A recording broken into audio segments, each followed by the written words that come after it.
warahmatullahi wabarakatuh dan salam sejahtera untuk semua student account special 05. Okay, so this is my next part yang ke-8. Okay, I hope this video is okay sebab dekat luar sana tengah hujan yang sangatlah lebat. Okay, so I hope that everyone boleh dengar suara Miss dengan jelas. Okay, so ini adalah bahagian yang ke-8 yang mana tadi part yang ke-7 kita dah buat berkaitan dengan pembetulan.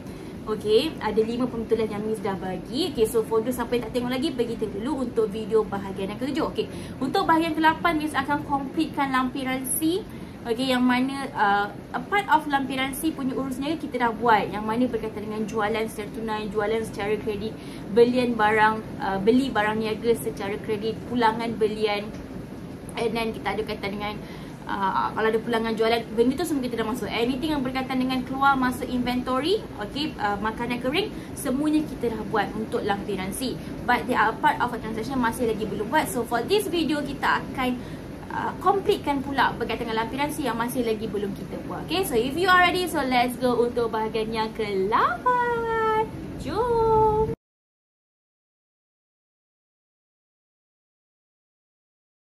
Okay, this is a part 8, bahagian ke-8 yang mana Miss bagi tahu tadi kita akan completekan untuk lampiran C. Sebelum tu jangan lupa for those siapa yang belum subscribe, pergi subscribe sekarang. Now. Okay, support Miss, okay, subscribe video I, YouTube channel I. Jangan lupa untuk like, tekan button like dekat bawah tu. Okay, and share I punya video kerja khusus, link dekat your friends. Dan juga if you have any question, just drop the question in the comment below. Okay, alright, so kita akan pergi dengan bahagian ke-8 berkaitan dengan untuk completekan lampiran C. Lampiran C adalah kita ada start daripada 1 April hingga 30 April from the page 9 to page 13. Okay, so kalau you tengok kat sini, I punya lampiran C ada yang dah I isi. Kenapa? For those siapa yang first time join I punya YouTube channel ni, pergi tengok dulu YouTube I yang sebelum-sebelum ni. Okay, sebabnya ada part of I dah isi, sebab semua yang berkaitan dengan inventory, keluar masuk, semuanya I dah isi. Okay, okay, so I akan sediakan untuk first part on page 9. Okay, untuk 1 hari bulan kita dah complete buat. So tolong tengok balik video I part yang sebelum ni. Okay, macam, tapi I cakap sikit je lah Okay, untuk 1 hari bulan yang mana berkaitan dengan beli barang niaga secara kredit. So yang ini you akan masukkan dekat bahagian kad inventory. Bila kad inventory you beli barang niaga, inventory you akan semakin bertambah. So jadinya kalau you tengok dekat you punya kat sini, 1 hari bulan nampak kat sini, you beli barang daripada pembekal B. Kalau pembekal B ada dekat sini lah. Okay, 1 hari bulan pembekal B, kita jual keripik ubi pedas, keripik ubi lada hitam.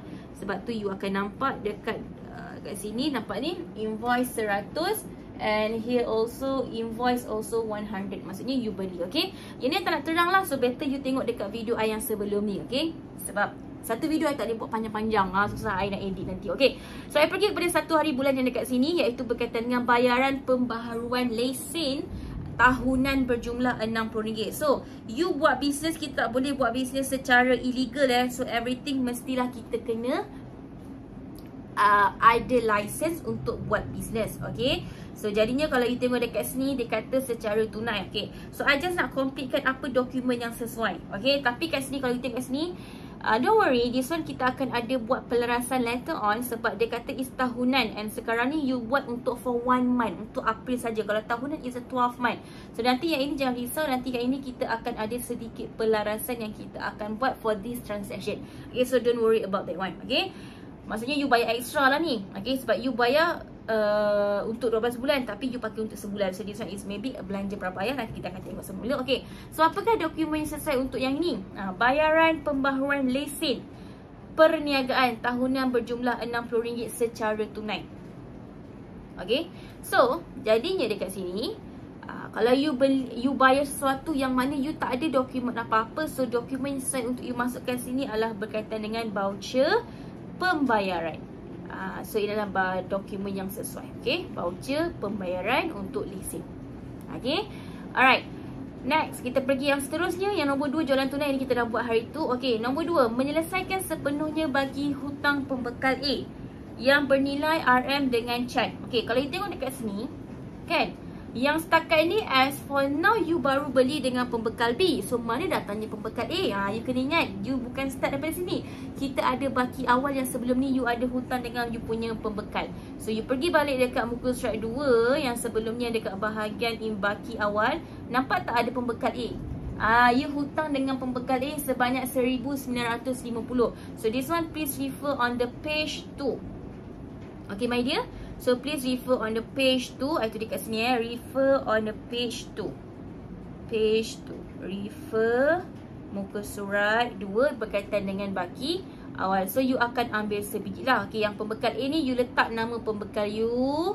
Okay, ingat balik pembekal you apa. Dan nilai ni semua orang akan sama sebab dekat baki 1950. Okay. Dengan cek. Menyelesaikan sepenuhnya dengan cek. Baki hutang kepada pembekal A. Terpulang, you nak bagi sama ada you nak letak keratan cek pun boleh, resit rasmi pun boleh. Tapi kalau resit rasmi, sebab you menyelesaikan hutang, jadinya you akan dapat resit. So either you can put here as a receipt, tapi this one is a receipt asal sebab you membayar, or else sebab you bayar dengan cek, you juga boleh letakkan dokumen as a keratan cek. Dua-dua no problem, dua-dua betul. Okay, okay, that one is the transaction for 2. Nombor 2. Kenapa video I terlalu cerah ya, padahal I tak buat apa-apa filter pun di sini. Maybe gelap kot. Okay. Okay, number 3. Okay, mendepositkan tunai RM tempat kosong ke dalam bank menggunakan mesin deposit tunai. Okay, still remember about mesin deposit tunai? Yang mana you kena ingat you ada buat jualan tunai pada 2 hari bulan. Means that you jual you punya makanan kering dekat pasar tani, and then okay, you dapat duit daripada you punya customer lah secara tunai. So you punya duit sekarang ni berkepuk-kepuk di tangan. Gitu, berkepuk-kepuk kat tangan kan, banyak duit kat tangan ni. Takutlah hilang. So apa yang kita nak kena buat? Kita nak pergi masukkan duit kita dekat dalam bank. Tetapi ingat, janganlah you masukkan semua. Kalau you masukkan semua, nanti kalau ada apa-apa, in case you nak bagi baki dekat customer, dah tak ada duit. Okay, so you just masuk a part of. Okay, tapi cara nak masuk pun you kena ingat, bila you nak masukkan duit ke dalam mesin, dia bukan counter, dia pakai mesin. Kalau mesin kan, kalau you, siapa yang tak tahu, dia hanya boleh masuk duit RM10, RM20, RM50 and also RM100. RM5 if I'm not mistaken tak boleh. So kalau you nak letak any amount here, so biarlah logik, tak payahlah taruh 1005 RM5 macam mana kan, sebab dia punya duit kertas tu just boleh masuk 10, 20, 50, 100. So better you buat dalam gandaan 10 is much better. Okay, so tak payahlah ngada-ngada menggetik-getik ya, nak buat tiba-tiba RM123, mana datang RM3 masuk dalam you punya mesin. Tak boleh. Okay, so just in gandaan 10. Okay, tapi for this one I have a 2 advice here. I bagi tahu 2 advice here. Sebab nanti kan ada cikgu sekolah saya cakap macam ni. Okay. Yang pertama, kalau you nak buat kerja yang mudah, and cikgu sekolah you pun okay for this method, you just buat macam ni saja. Okay, you just apa-apa you refer dengan jualan tunai. So here you refer dengan jualan tunai. Dekat sini hari tu you dapat duit cash 1,640. You janganlah masukkan semua. Maybe you boleh masukkan 800. This is my number. Kalau you punya duit you 10,000, you masukkanlah dalam 8,000 ke. It depends on your number. Okay, so I punya suggest is, kalau boleh tinggalkanlah dalam RM800 at least, minimum 800 ke 500 ke as a backup. Takut apa-apa, let's say you nak bayar something pakai cash ke kan, you kan ada duit juga dekat tangan. Okay, so you boleh saja refer kat sini. Contoh kat sini 1640, I masukkan 800. It depends on you. Okay, this one is the first option. You just refer dekat jualan tunai you. The second option is, okay, I'm worried that maybe I masukkan duit macam ni, tapi mungkin kita ada duit keluar apa semua kan, jadinya you juga no problem. Tapi actually this one is not necessary. Tak buat pun tak apa, nak buat pun boleh. Okay, macam I just tunjuk saja I buat aliran tunai di tangan. Okay, so apa yang akan buat kat sini lah, I akan ada kolom tarikh, butir, and then I ada kolom duit masuk, duit keluar dan juga baki. So apa saja duit masuk yang dekat tangan I akan masuk dekat kolom duit masuk. Apa saja duit keluar di tangan I, maksudnya I bayar something pakai cash, I akan masuk di kolom duit keluar. Baki ni macam mana I dapat? I akan ambil baki previously, I tambahkan dengan duit masuk. Kalau dia masuk, I kena tambah. Kalau duit keluar, I kena tolak. Ini semua orang kena tahulah macam awak dapat duit pada mak, duit belanja, duit bertambah. Awak pergi belanja dekat kantin, nasi lemak ke, keropok leko ke apa, duit berkurang. Benda ni lah dia yang you akan apply, okay? And dekat aliran tunai di bank pun, I saja-saja buat. Depends lah, tak nak buat pun tak apa ya. Tak nak buat pun tak apa. Okay, sebab nanti you kena buka juga buku tunai and so on. Okay, so untuk dekat sini tunai di tangan, I masukkan dulu baki BBI. Okay, dekat baki BB kat sini kita ambil yang pada 2 hari bulan tu.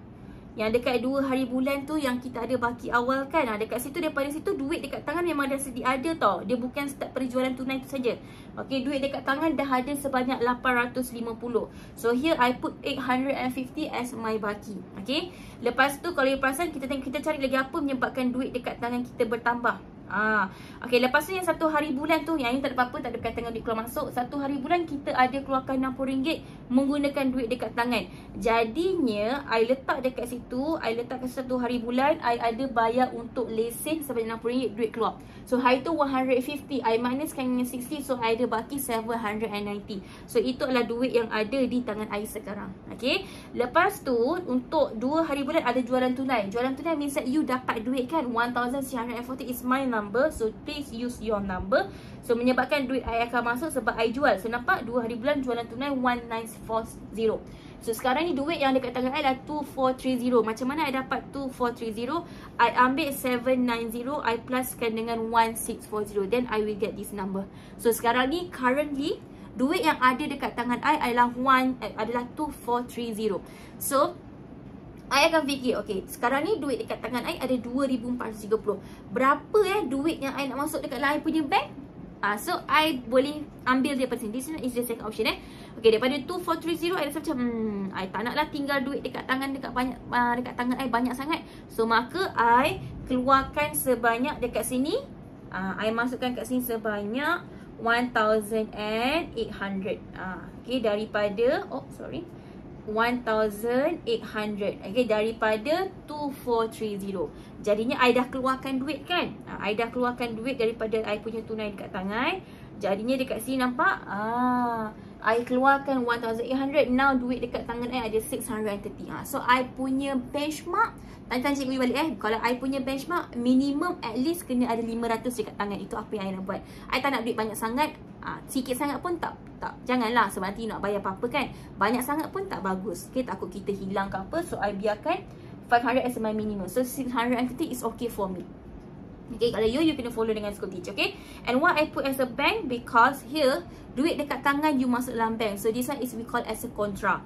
Okay, that's why kalau dekat I punya aliran bank here, okay, nampak kat sini 1,800 dekat dalam bank, duit I semakin bertambah.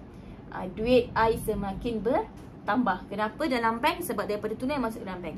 This one you tak payah buat pun tak apa, sebab berkaitan dengan mendepositkan wang kat tunai tu, berkaitan dengan tunai saja. Okay, so I put as a 1,800. Okay, so bila you masukkan duit ke dalam you punya mesin, jadinya you kena ingat sesuatu, yang mana kertas yang akan keluar daripada you punya, kertas yang akan keluar daripada mesin yang you masukkan cash tu, apa nama dia? Ingat balik masa form 4 you belajar kan? Okay, nama dia adalah slip transaksi perbankan elektronik. Okay, this one is not online Ingatlah you pergi dekat mesin, you masukkan duit dekat dalam mesin tu, and then nanti dia akan keluarkan satu slip. Itu kita panggil sebagai slip transaksi perbankan elektronik. So this is document dia. Okay, slip transaksi perbankan elektronik. Okay, okay, done. Okay, next. Sorry, 3 hari bulan. Okay, penerimaan cek daripada ejen untuk menjelaskan sepenuhnya baki hutang pada 1 April. Okay, you dapat cek daripada ejen untuk 1 April. Sedangkan 1 April tak ada apa-apa pun you beli. So dia datang dari mana? So this one actually you kena refer balik dengan you punya baki. Yang mana sebelum ni you ada hutang dengan ejen PNQ, so 1730 and 1670, and the transaction sheet here mention here menjelaskan sepenuhnya. So do you put Okay, please put a full amount exactly macam mana you nampak dekat inventory awal. Inventory awal 1950, 1730 and 1670. Okay, so ini you tolong namakan you punya agent please. Apa nama agent you tolong letak ya. Okay, and then masukkan tadi 1730 and 1670. So kalau I total up, duit yang I akan keluar is 3,734,000 for 30,400. Ya, okay, 3400. Okay, awak terima cek. Kalau yang ini you terima cek, you kena ingat. Oh, you terima cek, you bukannya keluarkan cek, you terima cek. So jangan letak keratan cek pula. Okay, so please jangan letak keratan cek. Apa yang you kena taruh, you akan bagi receipt dekat you punya customer, you punya agent. Sebab dia dah bayarkan, you akan bagi receipt. And ingat, bila you bagi orang receipt, maksudnya you terima duit. Bila you terima duit, receipt you akan bagi dekat customer is asal. So apa yang you akan keep, ingat, kita sebagai penjual, kita hanya keep receipt salinan saja. Yang asal bagi pada customer. So you put as, apa yang you letak dekat bahagian dokumen is what you keep. Apa dokumen yang ada di tangan you. So if you receive the money from the agent, you dapat duit daripada you punya agent, so means that receipt you akan bagi dekat agent you adalah receipt asal. So what dokumen yang, apa dokumen yang you akan keep, yang you akan simpan adalah receipt receipt salinan. So that's why I put here as a receipt salinan, not a receipt asal. Okay, so settle for number 3. Okay, number 4, jalan kredit kita dah selesai hari tu. Siapa yang tak ada lagi, pergi tengok balik video saya sebelum ni. Okay, number 5 adalah berkaitan dengan charge angkutan dikenakan oleh pembekal B. Okay, charge angkutan ni adalah yang mana kita hari tu ada beli daripada pembekal B. Here, okay, pada 1 hari bulan. Okay, I tahu you kena tengok dekat sini 100. Tak payah tengok dekat sini ya. No need to refer this one, okay? Tak payah. This one kalau you charge dekat you punya agent. Sekarang ni you nak bayar dekat pembekal you. So ini you just letak random amount je. Okay, maksudnya hari tu you beli kat pembekal B lupa letak charge angkutan dekat you punya invoice. So sekarang ni you nak masukkan dia. Okay, so you charge angkutan dikenakan oleh pembekal B. Tolong macam biasa masukkan nama pembekal BU. Okay, lepas tu bernilai berapa terpulang. Okay, kalau hari tu you beli banyak, so tak logik lah you letak setakat RM30. You beli banyak, bila beli kuantiti banyak mesti charge dia mahal kan. Macam kita beli barang banyak, barang berat, mesti charge angkutan dia mahal. So it depends on you punya kuantiti. Lagi banyak you punya barang, lagi mahal you punya charge. Okay, macam I 100, so I take as RM200 maybe. So I put as RM200. Okay, kerana tinggal catat pada 1 April 2022. Okay, yang ini baru betul. Hari tu I buat itu nota debit tu salah kan. Sebab hari tu terkurang kuantiti, bukan terkurang charge. Kalau terkurang charge, barulah you boleh masukkan dia sebagai nota debit. Dan disebabkan you adalah seorang pembeli kan, sebab pembekal B charge dekat you, so you as a pelanggan, jadinya you akan keep dokumen apa? Ingat, the original you akan pegang kalau you as a customer. Kalau you as a seller, you as a penjual, you akan keep yang salinan punya, yang kopi punya. So now you as a customer. So bila you as a customer, here is a nota debit asal. Okay, so that is number 5. Okay, okay, next one, number 7. Mengeluarkan cek kepada pembekal B. Okay, again, okay, you nak bayar, so jangan lupa letak nama pembekal B you. Bernilai, okay, yang ni macam mana nak buat? Okay, so you kena cari semua transaction yang you pernah buat dengan pembekal B. Okay, so pembekal B you refer. Okay, first kali kan I risau lah kan, takut ada dekat bahagian baki awal. Pergi cek dekat baki awal dulu takut ada. Okay, now you tengok, okay, tak ada. Sebelum ni memang tak ada hutang dengan pembekal B, yang ada pembekal A. So this one, okay. Okay, lepas tu tengok transaction start pada awal-awal. Okay, pembekal B dekat sini 1 hari bulan. Ni you ada hutang 1 hari bulan. Okay, 1 April. I punya amount is 2,000. Lepas tu, okay, cari dah pembekal B. Tak ada pembekal B, pembekal A ni tak ada. Pembekal B. Ni 5 hari bulan ada angkutan masuk tadi is RM200. Jadinya untuk yang ini you akan refer for this one. You akan refer urus niaga untuk 1 hari bulan 4. And also you akan tambahkan dengan 5 hari bulan 4 tadi yang angkutan masuk. Tapi sebab kat sini dia kata sebahagian invoice. Kalau tadi I jual yang 1 hari bulan tu, I beli barang dengan dia is a 2,000. Lepas tu ada angkutan masuk tadi RM200 kan. This one RM200. So maksudnya I hutang dengan pembekal B is a 2,200. Tapi sebab dia kata sebahagian, means that you tak bayar semua, you bayar a part of. Okay, so letaklah apa-apa nombor. So nanti you tambahkan tau, nombor 1 hari bulan dengan 5 bulan amount you, and you just ambil a part of number. So here you put as a 1,005 500. Itu I punya number lah. Okay, sebab I tak ambil semua.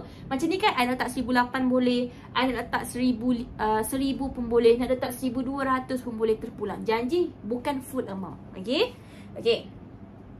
And then sebab kita keluarkan cek untuk bekal B, jadinya apakah dokumen dia? Ingat kalau you keluarkan cek, maksudnya you akan ada your own keratan cek. So keratan cek will be my document. Tu document list. Okay. Okay, selesai. Itu adalah nombor 7. Okay, so 8 kita dah buat hari tu, 9 kita dah buat hari tu, 9 pun kita dah buat hari tu. Now kita pergi pada 9 pula. Okay, again berkaitan dengan duit yang ada dekat tangan nak masuk ke dalam bank. Mendepositkan tunai RM bla bla bla. Okay, so tadi berkaitan dengan tunai, ini cek, I tak ambil kisah. Ini beli kredit, I tak ambil kisah. Jualan tunai 2,460. Okay, jadinya dekat sini I ada masukkan, oops. Okay, last kali tadi I letak kontra kan, keluarkan 1,800. Okay, lepas tu I dapat jualan tunai 2,460. Now duit yang ada dekat tangan I is a 3,090. 3,090. 3,090. So jadinya dekat sini, okay, duit yang ada dekat sini is a 3,090. So here untuk 9 hari bulan, duit yang akan keluar adalah you just ambil lah baki yang dekat sini, you ambil just a part of. Okay, so I ambil lebih kurang 1,800 again. So duit yang keluar dekat tunai is 1,800. So now duit yang tinggal dekat tangan I is 1,290. Okay, Miss, kalau I tak nak buat macam ni boleh tak? Boleh, no problem. Okay, you boleh just tengok ke sini. Oh, hari tu last kali duit dekat tangan is 2,460. You ambil lah a part of this number. Jangan ambil semua. Maybe you boleh ambil 1,200 ke 1,500 ke. Okay, at least minimum biarlah 500 ada kat tangan you. So you put lah the number is here. Macam tadi Miss nak ambil berapa? 1,800. 1,800. So Miss pun masuklah 1,800. Jangan lupa make sure dia dalam gandaan 10. RM5 tak boleh ya, sebab dalam mesin tu just boleh pakai cash 10, 20, 50 and also 100. Okay, again jadinya apa slip dia? Kita panggil sini sebagai slip transaksi perbankan elektronik. Okay. Oh, by the way, for those siapa yang masih lemah lagi berkaitan dengan dokumen perniagaan, okay, so you boleh je untuk join I punya private class, okay, untuk belajar balik yang mana form 5, you are form 5, you rasa lemah untuk form 4, no problem, you just join I punya class untuk form 4. I open untuk folder form 4, form 5, just join I punya class. So this is my poster. Tada! Okay, so poster ni you boleh contact je I dekat WhatsApp. So ini adalah subjek-subjek yang I ajar at Maths Form 4 and Maths Form 5, Account Form 4, Account Form 5 and also Maths Form 5. You just contact I punya WhatsApp, nanti I punya admin akan reply. Okay, so no problem. Kalau you rasa macam nak give up, Miss, I rasa I takut tak boleh nak ambil Form 5 punya accounting sebab I rasa Form 4 I tak belajar apa-apa, I tak faham apa-apa I belajar masa Form 4. Don't worry, just join I punya private class. You boleh join dan you akan belajar balik apa masa Form 4 punya syllabus. Okay, sedikit selingan. Okay, settle untuk 9 hari bulan. Okay, now I pergi pula dekat 12 hari bulan, terima cek daripada ejen P. Terima cek daripada ejen P. So P siapa? Tolong letakkan nama ejen you. Okay, masing-masing punya nama. Bernilai menjelaskan sebahagian hutang. So apa you akan buat ialah, you pergi balik transaction yang sebelum ni, cari item yang berkaitan dengan ejen P. Okay, so pergi balik 1 hari bulan, ejen P kat mana? Okay, this one is B. Oh, before that, ejen P tengok dulu dekat 1 hari bulan takut kita ada apa-apa hutang. Oh, here. Oh, tapi this one ejen P no problem sebab ni kita dah buat tadi kan, kita dah settlekan hutang tu. So tak payah. Okay, so cari ada tak apa-apa kita jual dekat ejen P.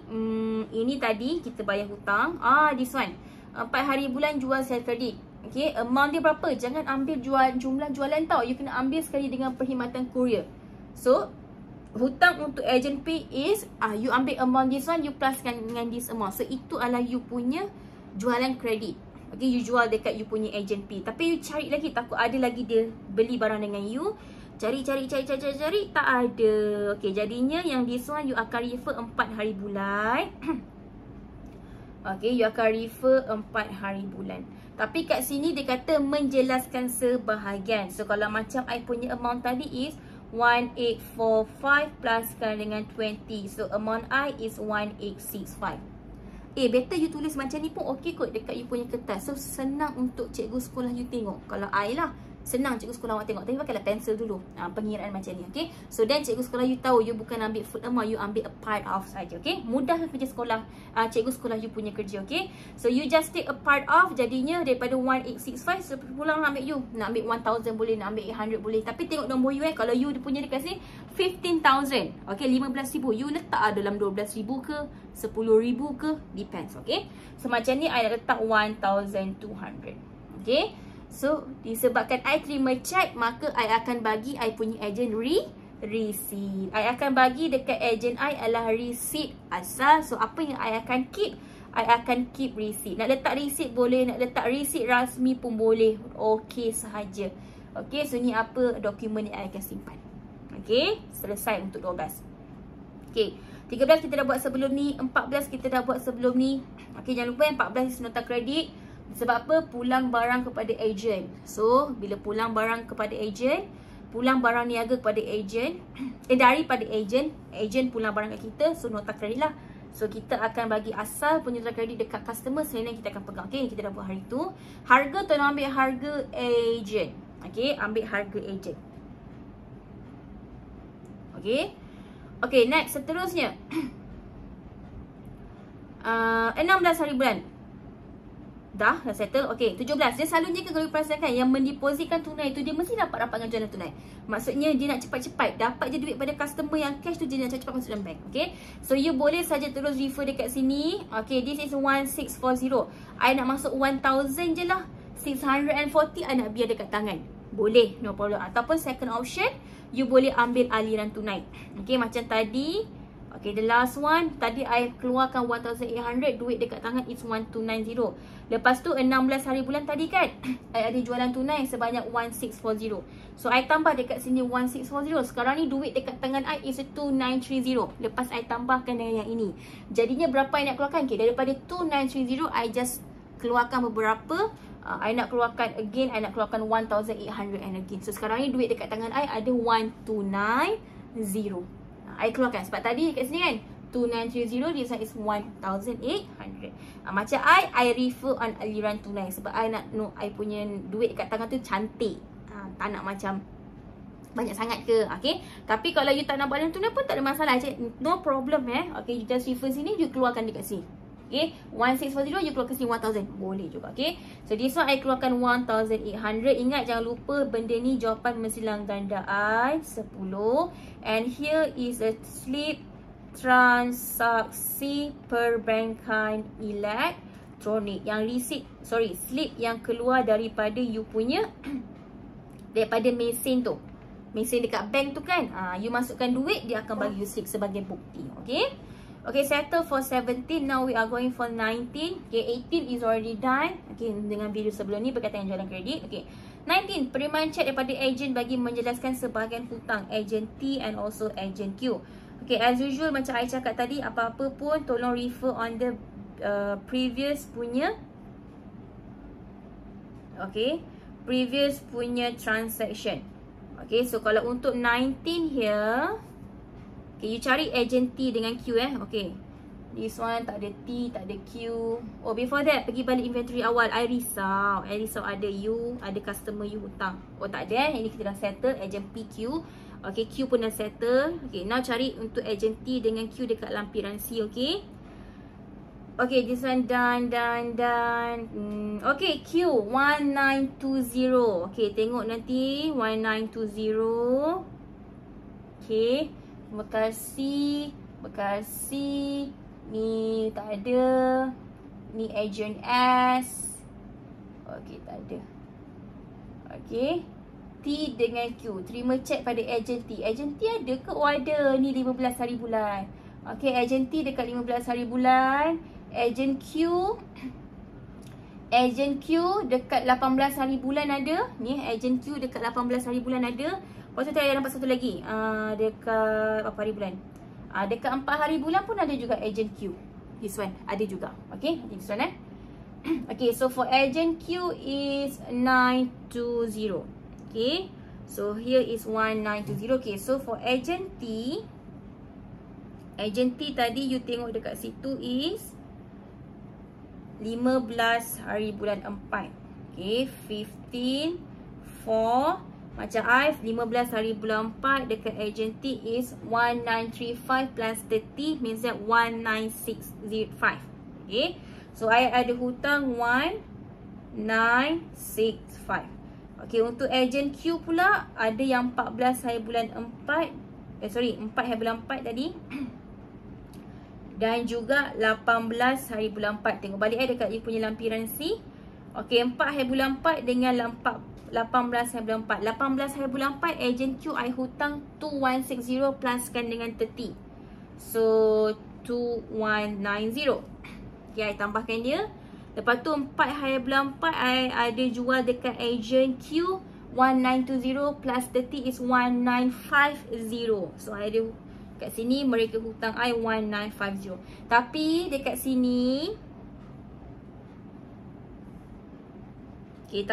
sini dia kata sebahagian. So just put a part of sahaja. Okay, so agent T you put a name here, nama.